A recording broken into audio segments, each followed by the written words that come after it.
Hi there, this is Rich Stoffer, PSP fitness instructor from CFB Edmonton, and I'm here to talk to you about the JTF2 Preselection program. I've been running this since 2014, and the programs have been improved on since then to the point where I've had very good success over the past few years.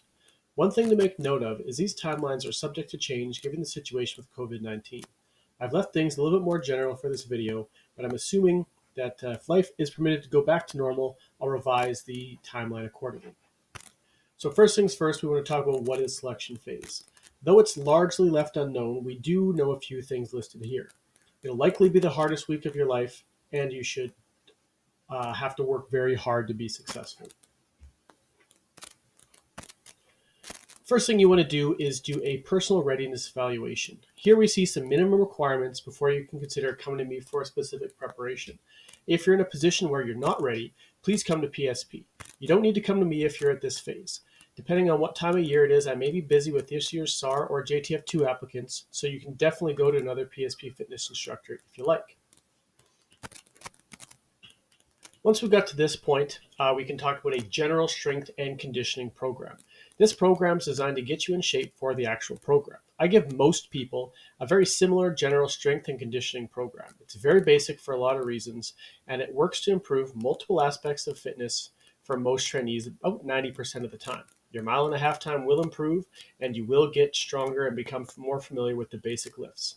The only time it hasn't worked on one or both of these metrics is if someone is already very strong or has a sub 9-minute mile and a half. Most people I encounter have one or the other and not both.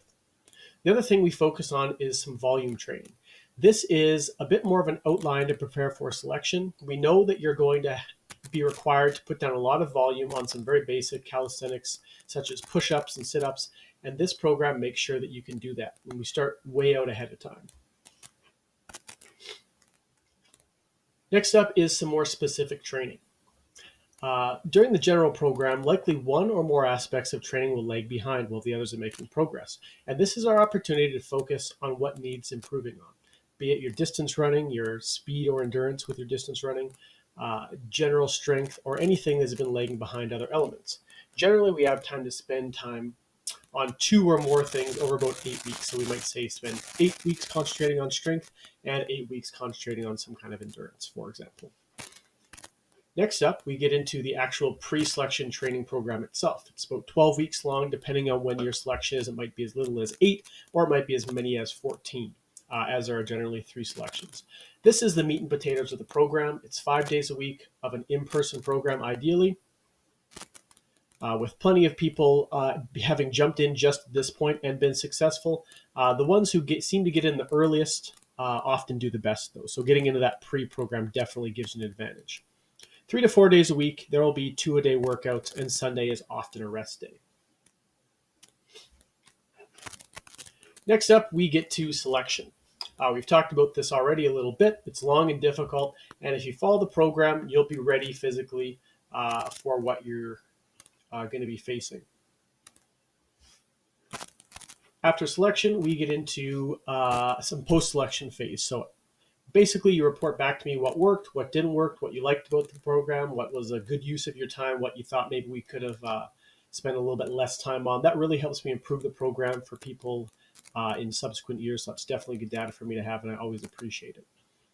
And also what we're going to do in this phase is I give people advice to take 2 weeks off, 2 to 4 weeks to just be active, ride your bike, go, do a gun run in the gym, get your arms pumped up, rock climb or hike, do whatever you did at the gym before I made you do thousands of push-ups a day and run all those kilometers.